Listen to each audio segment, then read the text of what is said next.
Shalom, jemaat yang dikasihi Tuhan. Salam sehat selalu dan doa saya Tuhan menjaga, melindungi dan memelihara setiap anggota keluarga. Minggu ini adalah khusus Minggu Anak dan kita bersama-sama akan membahas satu topik yaitu tentang anak. Oke, mari kita berdoa sebelum firman Tuhan diberitakan. Bapak yang baik, kami bersyukur, berterima kasih buat minggu ini Tuhan. Engkau masih memberikan kami satu kesempatan untuk mendengarkan kebenaran firman-Mu. Dan hamba berdoa Tuhan supaya kami siapkan hati kami untuk dibentuk oleh firman Tuhan. Sehingga kami betul-betul bukan tahu kebenaran firman Tuhan, tetapi Tuhan bekerja dalam hidup kami. Apa yang kami dengar kami hidupi, dan biarlah firman Tuhan berbicara kepada masing-masing pribadi kami. Tuhan pimpin hamba-Mu yang akan menyampaikannya. Terima kasih Bapa, kami siap mendengarkan firman-Mu. Di dalam nama Tuhan Yesus kami berdoa. Amin. Oke, saudara kasih Tuhan, firman Tuhan hari ini diambil di dalam Mazmur 127 ayat 3 sampai ayat yang kelima. Demikian firman Tuhan, sesungguhnya anak-anak lelaki adalah milik pusaka daripada Tuhan, dan buah kandungan adalah suatu upah. Seperti anak-anak panah di tangan pahlawan, demikianlah anak-anak pada masa muda.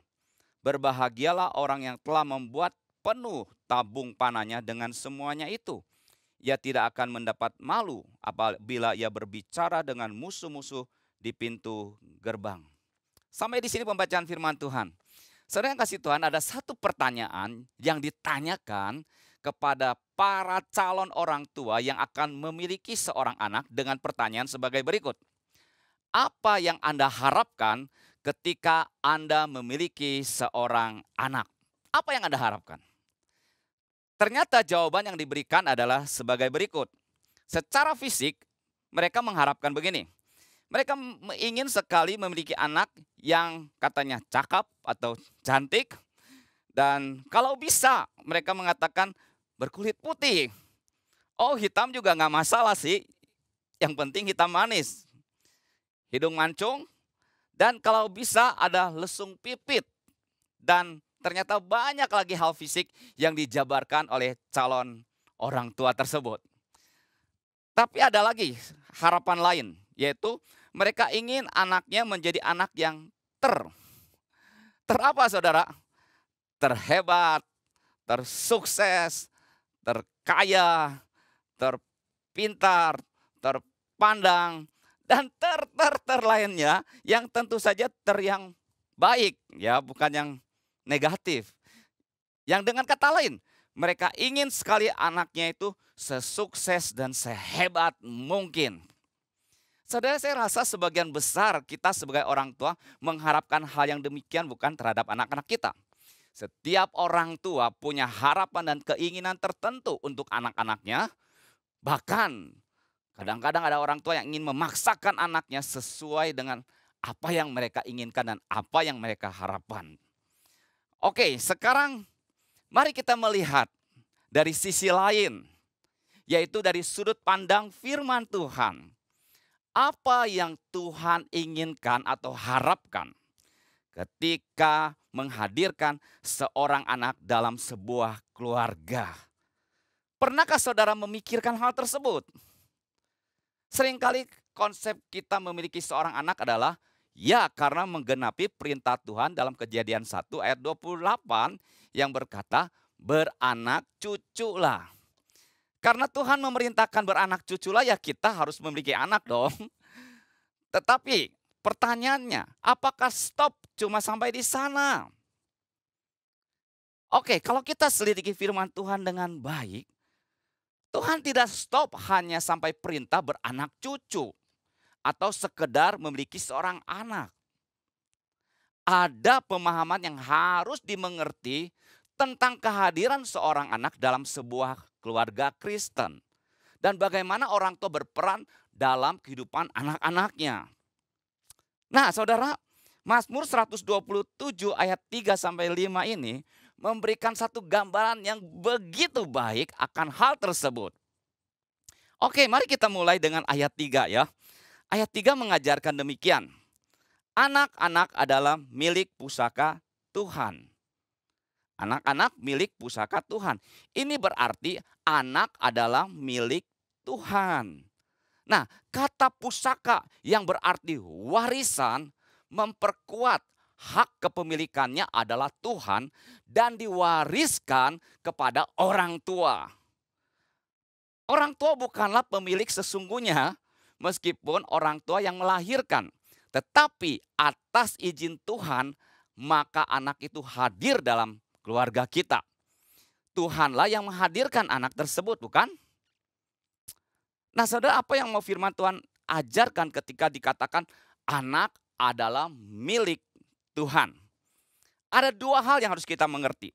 Yang pertama, jika anak adalah milik Tuhan, maka orang tua dipercaya Tuhan untuk mendidik dan membesarkan anak-anaknya. Jadi, Tuhan menitipkan seorang anak kepada orang tua. Tuhan menitipkan seorang anak kepada orang tua bukan kepada babysitter atau kepada mbak atau kepada pembantu. Boleh-boleh saja saudara kita meng-hire seorang babysitter atau seorang pembantu di dalam membantu kita mengurus anak-anak kita. Tetapi tugas mendidik adalah orang tua, bukan mereka, bukan babysitter, bukan pembantu. Mereka hanya membantu kita mengasuh. Tapi orang tua tetap yang berperan utama dalam mendidik, bukan yang lainnya. Dan ini yang Tuhan sudah rancangkan. Jangan sampai kita terjebak dalam arus zaman yang mengarahkan kita ketika kita memiliki seorang anak, kemudian kita lepas tangan dan serahkan sepenuhnya kepada seorang babysitter, seorang pembantu atau seorang mbak. Tidak seperti itu. Tuhan percayakan kepada orang tua. Miliknya ini dipercayakan kepada orang tua untuk dididik dan diasuh dengan baik. Kedua, saudara, ketika dikatakan pemiliknya adalah Tuhan, maka dalam membesarkan anak, orang tua harus memikirkan demikian. Mereka akan membesarkan anak sesuai dengan kemauan pemiliknya. Pemiliknya Tuhan. Apa yang Tuhan mau? Nah, saudara, pertanyaannya adalah, apa yang Tuhan inginkan ketika Dia menghadirkan seorang anak dalam sebuah keluarga kita? Apa yang Tuhan inginkan? Kita harus memikirkan hal tersebut. Kalau sampai Tuhan mempercayakan seorang anak dalam hidup saya, dalam keluarga saya, apa yang Tuhan inginkan? Saudara, mari kita lihat di dalam Ulangan 6 ayat 4 sampai 7. Di situ kita bisa melihat apa yang Tuhan inginkan. Firman Tuhan dalam Ulangan 6 ayat 4 sampai 7 mengatakan demikian. Dengarlah hai orang Israel, Tuhan itu Allah kita, Tuhan itu Esa. Kasihilah Tuhan Allahmu dengan segenap hatimu, dan dengan segenap jiwamu, dan dengan segenap kekuatanmu. Apa yang kuperintahkan kepadamu pada hari ini, haruslah engkau perhatikan. Haruslah engkau mengajarkannya berulang-ulang kepada anak-anakmu, dan membicarakannya apabila engkau duduk di rumahmu, apabila engkau sedang dalam perjalanan, apabila engkau berbaring, dan apabila engkau bangun. Saudara, Ulangan 6 ayat 4 sampai 7 ini diberikan dalam konteks Tuhan memerintahkan Musa untuk mengumpulkan seluruh bangsa Israel, khususnya bangsa Israel yang berkeluarga dan khususnya para ayah. Kenapa para ayah? Karena mereka adalah imam di dalam keluarga. Kemudian Musa diperintahkan oleh Tuhan untuk memberikan perintah ini kepada bangsa Israel. Yaitu apa? Mereka harus mengasihi Tuhan dan kemudian mereka harus dan wajib mengajarkan juga kepada anak-anaknya untuk mengasihi Tuhan. Kata dengarlah dalam Ulangan 6 ayat 4, bahasa Ibrani adalah Shema. Shema itu bukan hanya saya tahu, bukan sekedar saya tahu, tetapi ditaati dan dikerjakan. Shema itu seperti suatu pengakuan iman bagi bangsa Israel. Tuhan itu Esa, satu-satunya Tuhan yang terutama di dalam hidup kita, dan kasihilah Tuhan Allahmu. Wow, saudara, itu yang Tuhan perintahkan yang pertama-tama bagi bangsa Israel untuk diajarkan kepada anak-anaknya. Dan Shema ini biasanya diucapkan, dikumandangkan dalam ibadah di sinagoge, bait Allah, dan juga dibacakan setiap hari. Bisa 2 kali sehari diucapkan oleh bangsa Israel yang saleh di dalam doa mereka. Dan sampai saat ini, hari ini, orang-orang Israel yang ortodok, mereka masih mengucapkan Ulangan 6 ayat 4 sampai ayat yang kelima. Tuhan itu esa, kasihlah Tuhan Allahmu dengan segenap hatimu. Dan doa ini adalah doa yang pertama diajarkan kepada anak-anak. Shema juga doa yang diucapkan pada waktu ada sukacita. Dan ketika juga diucapkan ketika menghadapi satu masalah yang sulit. Tetap mengasihi Tuhan dalam situasi yang sulit apapun. Dan diucapkan juga ketika seseorang akan meninggal, dia akan ucapkan Shema itu. Dan dengan mengucapkan Shema itu, mereka seperti mengikrarkan iman mereka dan sekaligus mengakui bahwa hanya ada satu Tuhan yang menjadi pusat dalam hidup mereka. Dan mereka mengasihi Tuhan dengan segenap hati mereka dan yang terutama mengasihi Tuhan. Saudara, Shema ini serius ditanamkan di dalam kehidupan bangsa Israel dan juga keturunannya seperti itu. Ditanamkan. Jadi saudara, ketika Tuhan menghadirkan seorang anak dalam sebuah keluarga, bukan sekedar memiliki seorang anak, bukan sekedar beranak cucu saja, tetapi yang Tuhan inginkan adalah supaya keturunan kita, anak-anak kita yang Tuhan berikan itu mengasihi Tuhan.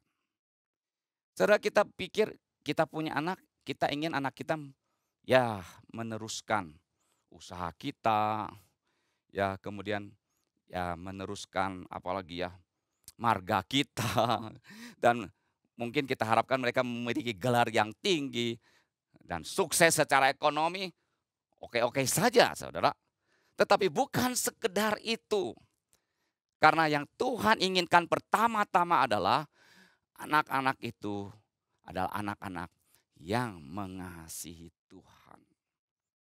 Anak-anak yang mengasihi Tuhan yang berarti menjadikan Tuhan yang terutama di dalam hidup mereka.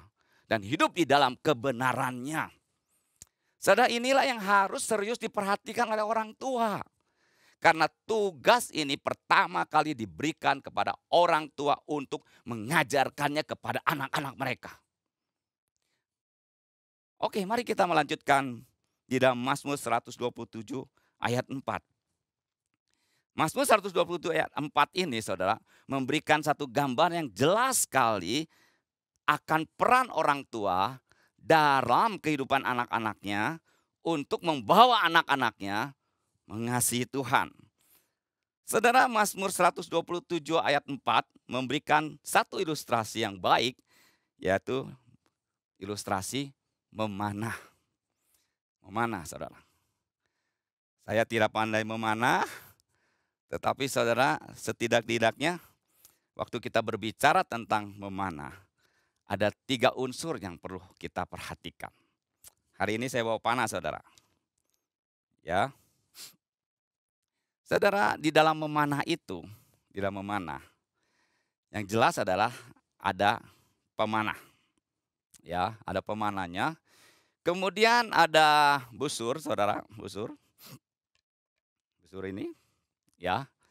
Dan juga ada anak panah, saudara. Ada 3 hal ini. Ada pemanah, ada kemudian busur, dan juga ada anak panah. Nah saudara, seorang pemanah dia sudah tahu sasaran atau target yang akan dituju. Dia sudah tahu sasaran itu.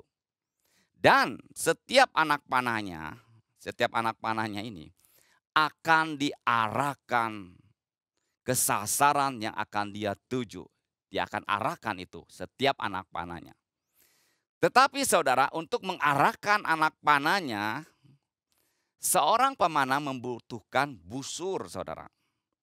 Busur yang kokoh, busur yang kuat sebagai apa? Sebagai tempat sandaran atau topangan bagi anak panah ini, bukan?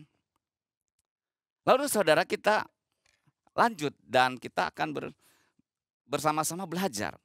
Apa yang ingin diajarkan melalui ilustrasi memanah ini. Saudara, pemanah itu adalah seorang pahlawan, sang pahlawan.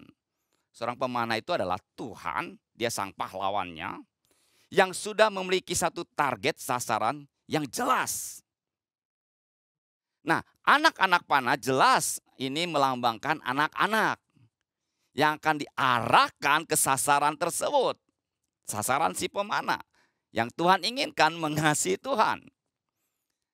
Saudara, busur yang kokoh ini adalah sebagai sandaran untuk anak panah, supaya anak panah ini, saudara, ya anak panah ini bisa melesat dan mencapai sasarannya. Jadi saudara, busur melambangkan orang tua. Seperti busur di tangan sang pemanah, demikianlah orang tua adalah alat di tangan Tuhan untuk membawa anak-anak seperti anak panah ini. Untuk apa? Untuk mencapai sasarannya.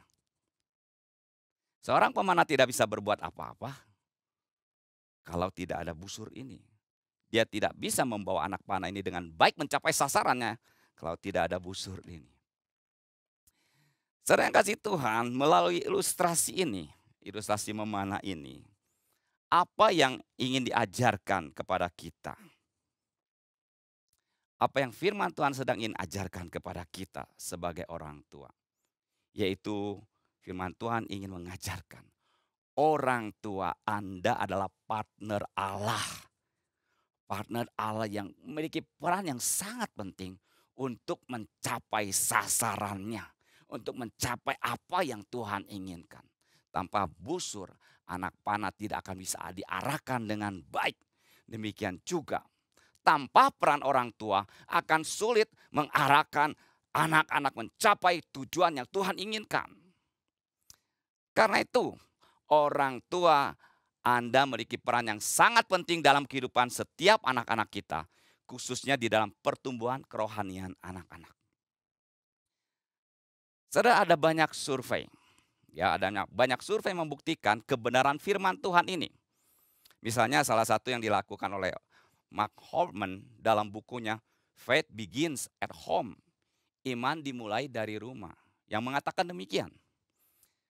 Saya menerima satu kenyataan, dia mengatakan ya, saya menerima satu kenyataan bahwa orang tua adalah pengaruh utama dalam perkembangan iman anak-anak. Nah, statement ini dia keluarkan setelah dia membuat satu survei tentang siapa sih yang paling berpengaruh dalam kehidupan kaula muda di gerejanya. Tadinya dia pikir bahwa kaula muda di gereja atau anak-anak di gereja, pengaruh terbesar adalah di lause-lause sekolah minggu, atau di hamba Tuhan youth. Dia pikir itu pengaruh yang terbesar, saudara. Tetapi dia menunggu-nunggu jawaban itu, bahwa yang pertama adalah anak-anak akan menjawab bahwa gembalanya lah yang memiliki peran yang terbesar di dalam kehidupannya. Ternyata setelah survei itu diadakan, saudara yang kasih Tuhan,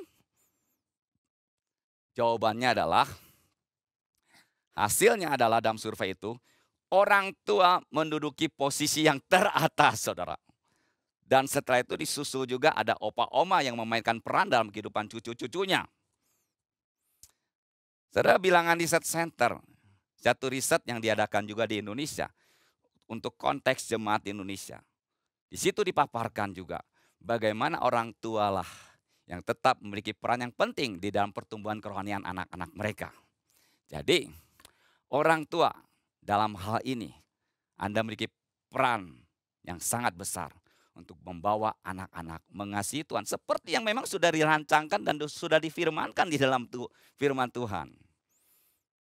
Oke, pertanyaannya adalah, apa sih yang harus orang tua lakukan sebagai partner Allah dalam membawa anak-anaknya untuk mencapai sasaran yang Tuhan inginkan, yaitu mengasihi Tuhan? Saudara, Amsal 22 ayat 6 mengatakan, didiklah orang muda atau lebih tepat seorang anak menurut jalan yang patut baginya, maka pada masa tuanya pun ia tidak akan menyimpang dari jalan itu. Saudara perhatikan, Amsal 22 ini mengatakan didiklah orang muda. Maka orang tua, karena tugas ini benar-benar diberikan pada orang tua, ditugaskan untuk mengajarkan anak-anaknya untuk hidup menurut jalan yang patut baginya. Apa itu jalan yang patut baginya? Jalan yang patut baginya yang berarti hidup di dalam nilai-nilai kebenaran firman Tuhan. Sehingga anak-anak tidak tersesat. Hidup di dalam kebenaran firman Tuhan yang berarti anak-anak mengasihi Tuhan karena dia hidup di dalam kebenaran firman Tuhan. Saudara, mungkin para orang tua berkata demikian, "Hei, bukankah sudah ada sarana Sweety Kids di Gehok Imtong, sarana pelayanan anak yang setiap minggu mengajarkan anak-anak saya kebenaran firman Tuhan? Bukankah itu sudah cukup?" Saudara, saya katakan itu sangat tidak cukup. Memang Sweety Kids merupakan sarana anak-anak belajar firman Tuhan. Tetapi saudara, setelah itu mereka bukan hanya tahu firman Tuhan, mereka harus menghidupinya firman Tuhan tersebut. Mereka harus menghidupi firman Tuhan tersebut. Dan saudara, waktu mereka menghidupi firman tersebut, proses menghidupi firman Tuhan itu tidak terjadi di Sweety Kids, tetapi terjadi di dalam kehidupan sehari-hari, saudara. Nah, disinilah orang tua diperlukan perannya. Karena dalam sehari-hari, kesehari-harian hidup anak-anak, orang tualah yang banyak bersama dengan anak-anak.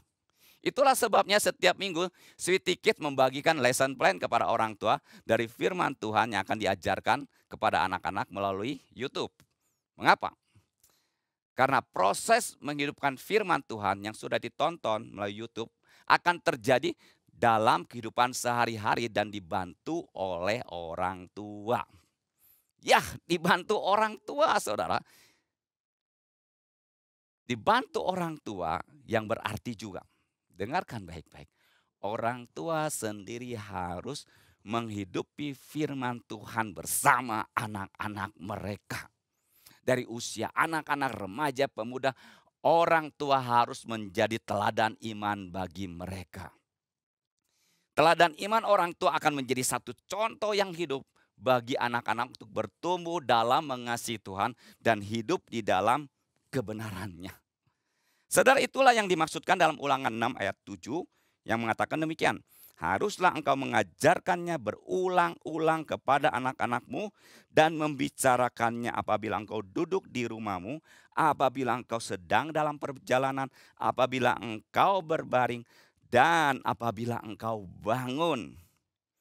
Saudara perhatikan, waktu dikatakan engkau mengajarkan kepada anak-anakmu, waktu di rumahmu, waktu sedang dalam perjalanan, waktu berbaring, dan waktu engkau bangun. Semua kegiatan ini berbicara dalam konteks di rumah dan dalam kehidupan sehari-hari, saudara. Jadi mengajarkan anak-anak mengasihi Tuhan, hidup di dalam kebenarannya, bukan meminta mereka duduk diam kemudian kita khotbahin mereka, ceramahin mereka, saudara.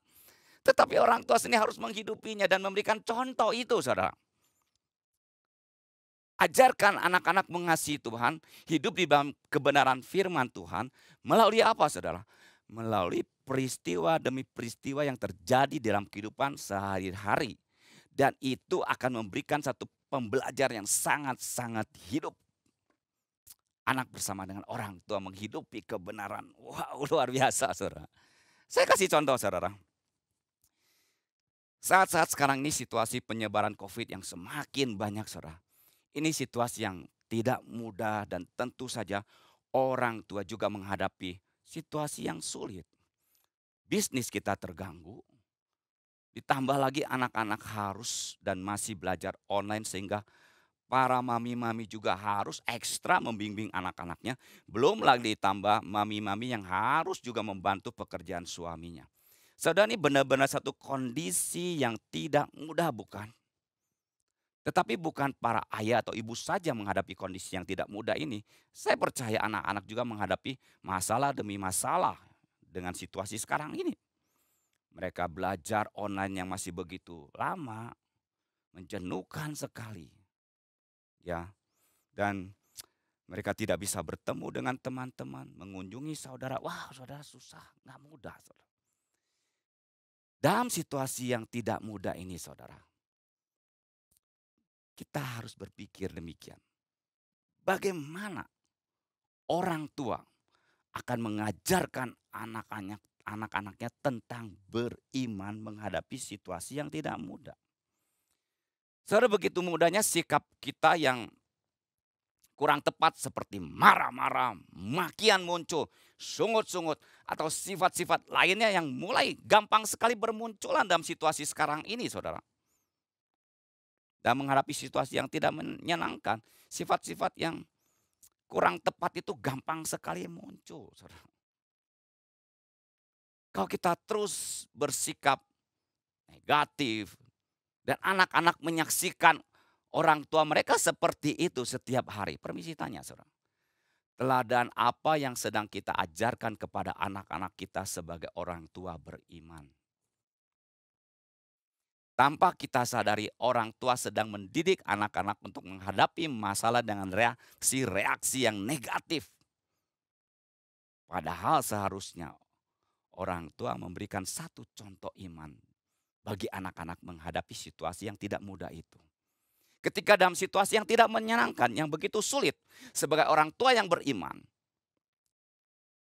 bukankah harusnya kita bisa mengajak anak-anak berdoa, berserah kepada Tuhan, mengandalkan Tuhan dalam situasi yang tidak mudah. Orang tua bisa mengajak anak-anaknya, mari kita hadapi bersama-sama karena kita punya Tuhan yang hidup. Tuhan yang akan selalu menyertai kita. Allah yang mengatakan dirinya adalah Immanuel, Allah beserta dengan kita.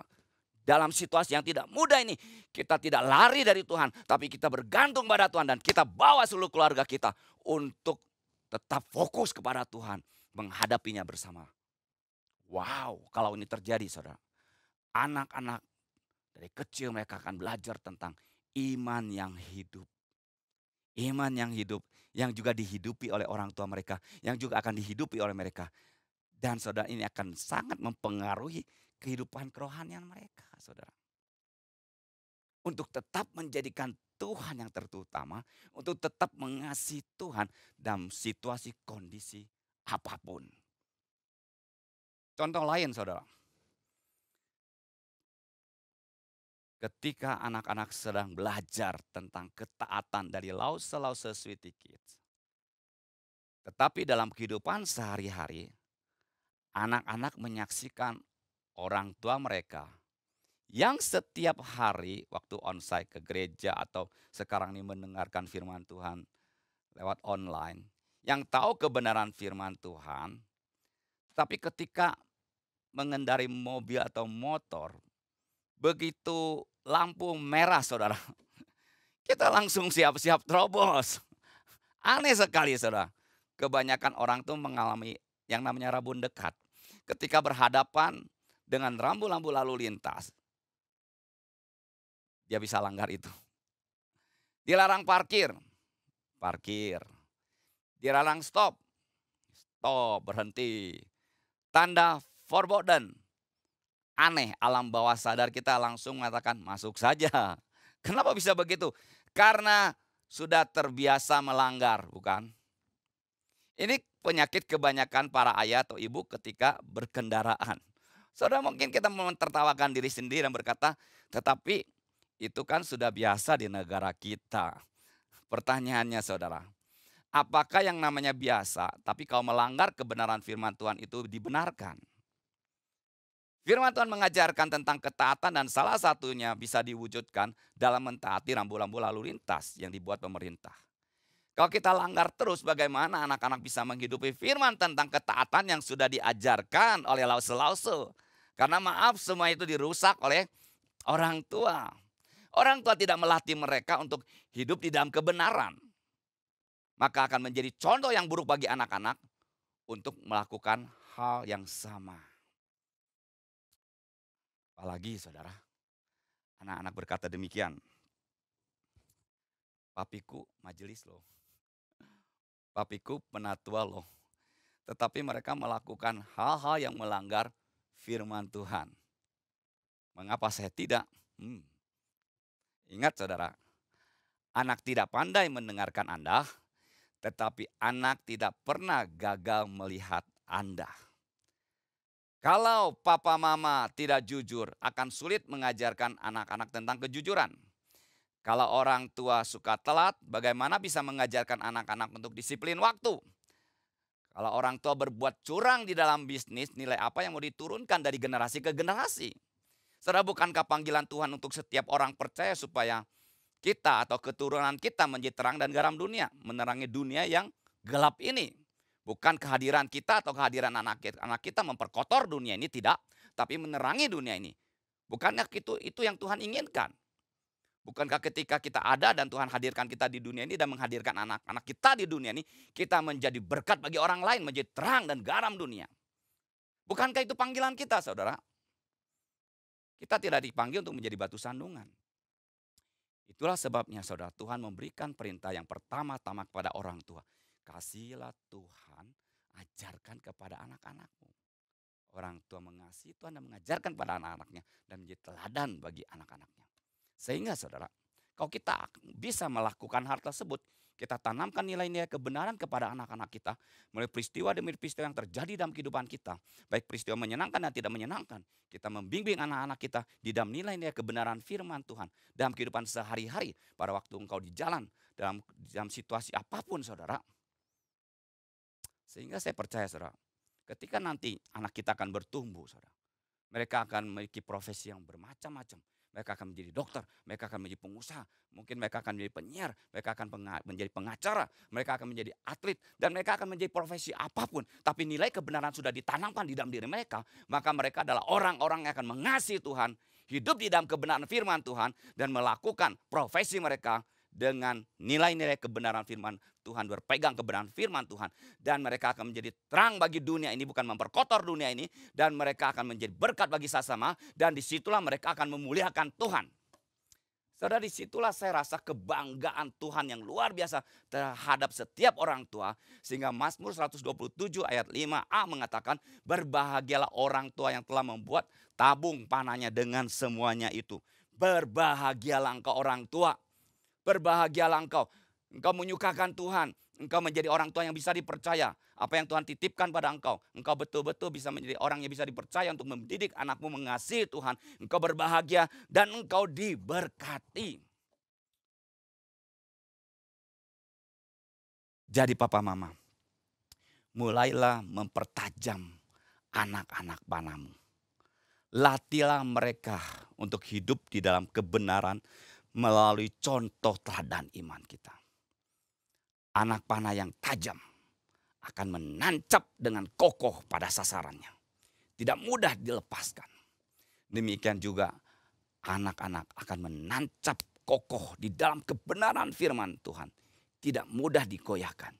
Jika orang tua memainkan perannya terus-menerus melatih anak-anak dari sejak kecil, remaja, pemuda, untuk hidup di dalam kebenaran dan melalui contoh teladan iman kita.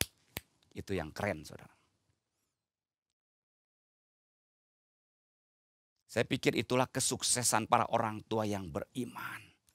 Dan itulah seharusnya kebanggaan kita ketika melihat anak-anak bertumbuh di dalam satu kehidupan yang mengasihi Tuhan. Mereka bisa sukses, tetapi mereka menggunakan kesuksesannya itu untuk memuliakan Tuhan.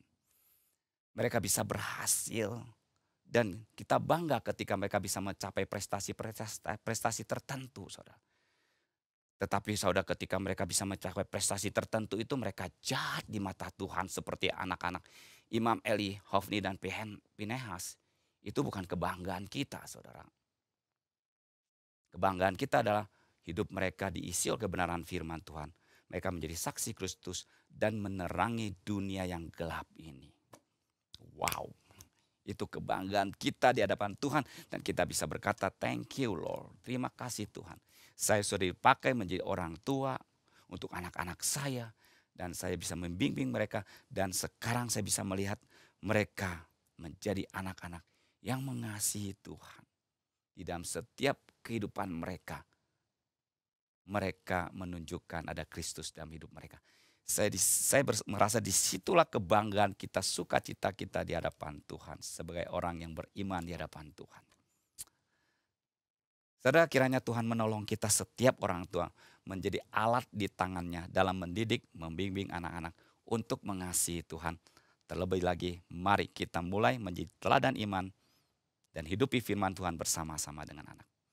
Amin. Mari kita berdoa. Tuhan, kami bersyukur, berterima kasih buat firman Tuhan hari ini. Tuhan, kami boleh dibukakan satu kebenaran bahwa anak-anak adalah milik-Mu dan Kau percayakan kepada orang tua, bukan kepada yang lain. Dan ketika Engkau percayakan pada kami Tuhan, kami diberikan satu tanggung jawab untuk membimbing mereka untuk menuju satu tujuan yang Tuhan inginkan, yaitu mengasihi Tuhan. Tuhan, saya berdoa untuk setiap orang tua supaya mereka betul-betul menghidupi firman Tuhan. Mulai saat ini mereka menghidupi nilai kebenaran firman Tuhan dan mereka tanamkan kepada anak-anak mereka dan mereka menjadi satu contoh yang baik. Contoh teladan iman bagi anak-anak mereka. Sehingga kami bisa menghasilkan anak-anak dari generasi ke generasi yang mengasihi Tuhan. Sehingga kami bisa melihat anak-anak kami bukan memperkotor dunia ini Tuhan. Tetapi mereka menjadi teladan dan saksi yang indah. Dan menjadi berkat bagi kemuliaan-Mu. Tuhan, tolong kami sebagai orang tua yang lemah. Berikan kami hikmat pimpinan-Mu. Untuk kami bisa membimbing setiap anak-anak kami dengan baik. Dan saya serahkan setiap keluarga dalam tangan Tuhan. Tuhan memberkati setiap anak-anak, Tuhan memberkati setiap orang tua. Tuhan menolong setiap orang tua dalam situasi yang tidak mudah ini. Tetap menunjukkan satu teladan iman di dalam keluarga mereka. Khususnya para ayah bisa menjadi imam yang baik bagi keluarganya. Memimpin keluarganya untuk mengasihi Tuhan. Terima kasih Bapa, terpuji nama-Mu. Kami berdoa di dalam nama Tuhan Yesus yang mengasihi kami. Amin.